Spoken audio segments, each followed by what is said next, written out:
I'm not fighting you. Like, he's so averse to bullshit. He's like, oh, no. After canceling his fight with Jake Paul, Mike Tyson has faced a harsh backlash from Joe Rogan. Rogan has labeled Tyson as a coward, criticizing him for raising expectations only to back out of the fight. According to Rogan, Tyson, at his age, can no longer compete effectively, but continues to maintain the illusion that he can.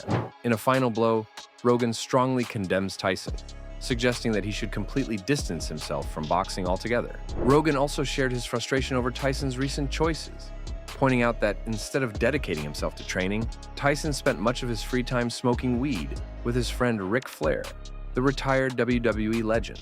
Rogan felt that this was a clear indication of Tyson's lack of seriousness about the sport, especially when the fans had been eagerly anticipating a return to the ring. What really disappoints Rogan is the fact that Tyson had built up fan expectations by promising a fight that would undoubtedly have them on the edge of their seats. Tyson's reputation as a fierce competitor had everyone excited for a thrilling match, but those hopes were dashed when the fight was canceled. The reason behind the cancellation, in Rogan's view, is even more disappointing. Tyson chose to prioritize smoking weed over his commitment to the sport and his fans. What do you want to say? Be in the picture.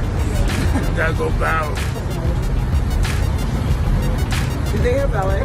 So, Mike Tyson has officially canceled the match, leaving many fans disappointed, especially since the fight had already been rescheduled once. The initial delay occurred when Tyson experienced a medical scare while on vacation. Doctors advised him against fighting Jake Paul, which was originally scheduled for that week. This led Tyson's team to push the fight date to November 15th, giving fans hope that the much-anticipated showdown would still happen. But why can't Tyson fight? What led him to cancel the match with Jake Paul? A bout many believed would be an easy win for the former heavyweight champion. According to Joe Rogan, Tyson's age plays a significant role in this decision. As a fighter in his late 50s, the physical demands of training and competing at a high level may simply be too much for him to handle. However, other sources suggest that there's more to the story. It appears that Tyson's decision to step away from the fight isn't just about his age or physical limitations. Instead, it seems he's losing interest in boxing altogether and is now focusing on a new venture, launching his own cannabis company. This is my dream, but he took it to another level. Tyson has long dreamed of pursuing this new venture.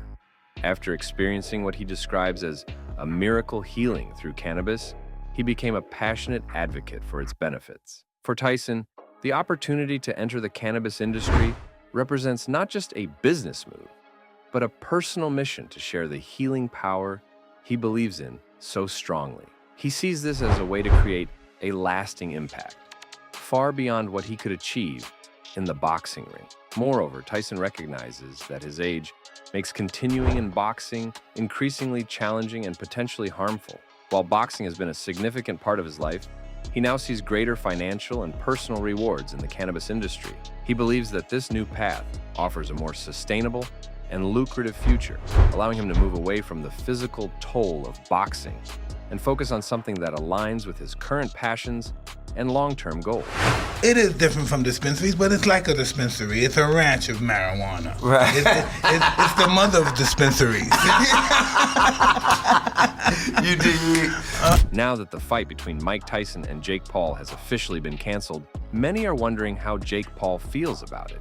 After hearing the disappointing news, Paul expressed that he wasn't entirely surprised by Tyson's decision. He acknowledged that Tyson's age is a significant factor, making it difficult for the former champion to keep up with the demands of a high-stakes match. However, what seems to bother Paul the most is the stark contrast between Tyson's aggressive behavior during their press conference and his eventual withdrawal. I already expected Tyson to cancel the match. I mean, his age just can't keep up with the demands of a real fight anymore. But what really gets me is how aggressive he was during the press conference. The guy was acting like he wanted to eat me up, going all out with that intensity. During the press conference, Tyson came across as fiercely determined, even going so far as to threaten that he would eat Paul in the ring. But now, in light of the cancellation, Paul sees that fiery attitude as little more than an act. What initially seemed like genuine intensity now feels, to Paul, like a performance meant to hype the fight, rather than a true reflection of Tyson's intentions. During the interview, Jake Paul couldn't help but smirk as he reflected on Tyson's actions, calling them quite funny. Paul's reaction suggests that he's beginning to see through the legendary fighter's tough exterior. What once appeared as raw aggression now seems more like a facade to Paul, leading him to reassess his perception of Tyson. Paul went on to express that Tyson is not the man he once believed him to be.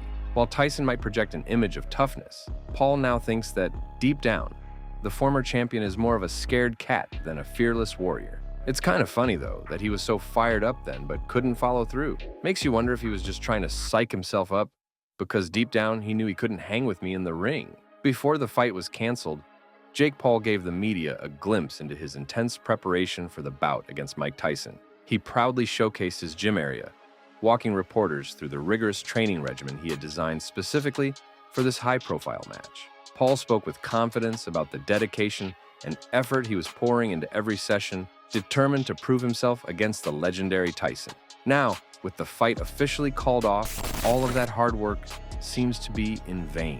The countless hours spent training, the strategies developed, and the physical conditioning he underwent will no longer have the opportunity to be tested in the ring. So I'm big on warming up, 10 minutes walking on the treadmill, dynamic stretches, dynamic movements, getting my knees ready, my hips ready, opening everything up. I do cartwheels and handstands. The cancellation of the fight came as no surprise to some in the boxing community. Among those who anticipated this outcome was Sean Porter, a two-time welterweight world champion. Porter had his doubts from the beginning, questioning whether the YouTuber and the boxing legend would ever actually step into the ring together. Porter's doubts seemed well-founded, especially considering the significant purse Jake Paul was set to earn, up to $40 million from the 8-round contest. Even with such a substantial payday on the line, Porter remained unconvinced that the fight would happen, viewing the entire situation with a degree of caution. The cancellation only confirmed what Porter and others in the boxing world had suspected all along, that the much-hyped showdown was unlikely to become a reality. I hate to be the bearer of bad news. We're not going to ever see Mike Tyson get in the ring with Jake Paul. I don't call the shots. I just don't think Mike's getting in the ring, Porter said on his podcast. For Sean Porter, the idea of this match never made much sense. From a business standpoint, the ethics surrounding the bout seemed questionable, leaving Porter skeptical from the start. He felt that the motivations behind the fight were more about hype and money than genuine competition, which only deepened his doubts about its feasibility.